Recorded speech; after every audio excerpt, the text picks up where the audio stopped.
Je suis Mathilde Monnier, moi je suis chorégraphe, je vis en France, à Montpellier. Et effectivement, c'est la première fois que je viens en Tunisie.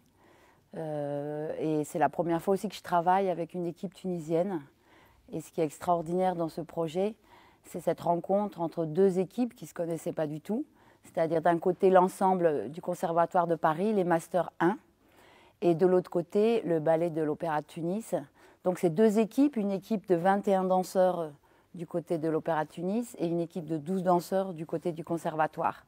Et aujourd'hui, on se retrouve à Tunis pour mettre ce travail en commun et puis bien sûr pour continuer à travailler parce que c'est un projet qui est important, c'est un projet qui n'est pas simple parce qu'il y a beaucoup de monde sur le plateau. Donc c'est aussi la première fois que je fais une pièce pour autant de danseurs et c'est un challenge assez fort, je dois dire. Et donc là, ça fait à peu près une semaine qu'on travaille et la pièce s'appelle Archipel. Alors archipel, bon, tout le monde sait ce que c'est archipel. Archipel, c'est plusieurs petites îles. Bon, c'est une sorte de métaphore aussi pour parler de la façon dont on peut se rassembler ensemble à partir de certaines propositions chorégraphiques. Et en fait, il y a continuellement dans la pièce des manières différentes de se retrouver, par affinité, par mouvement, par geste, par qualité, par rythme.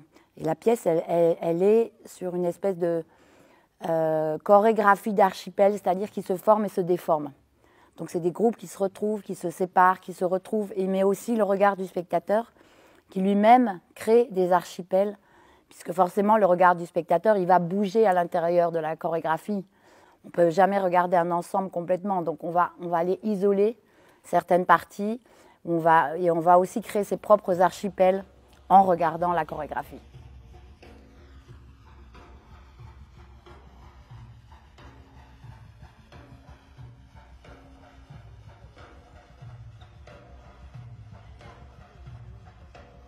C'est un projet qui est né suite à quelques discussions avec le directeur du Conservatoire de Paris, M. Cédric Andrieux, il y a environ 6-7 mois de cela, même presque une petite année.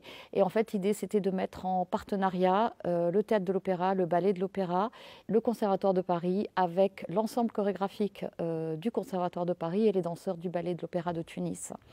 Le tout étant un projet extrêmement complexe à monter et bien entendu très coûteux. Nous avons la chance d'être soutenus par 3 grandes et belles institutions, dont bien entendu notre ministère de la Culture tunisien avec le Ballet de l'Opéra, l'Institut français de Tunis, et puis le Conservatoire de Paris qui aussi contribue à la fois financièrement et aussi du point de vue logistique et de l'organisation, parce qu'avoir 32 danseurs sur une scène, c'est quelque chose d'assez...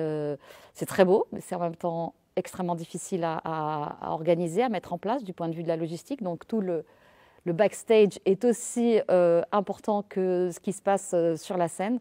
Et c'est toujours un plaisir de voir des gens travailler, être ensemble, ce travail, cette répétition, le travail sur le corps, ce langage que nos danseurs tunisiens, avec les danseurs du conservatoire, arrivent à développer, même s'il y a des barrières de langue, en fait. Et c'est tout ça aussi l'intérêt de ce type de projet, de mettre en face des continents qui, même s'ils sont assez proches, finalement, culturellement, peuvent être différents. Et là, pour moi, c'est un plaisir au quotidien de voir ce travail se faire. Alors, il va y avoir une sortie d'atelier avec des bouts à bout, c'est-à-dire ce n'est pas le spectacle tel qu'il va être monté et montré en France pour la première en mai. Ce sont des bouts à bout qui seront présentés les 26 et 27 janvier à l'Espace Le Mondial à 15h30.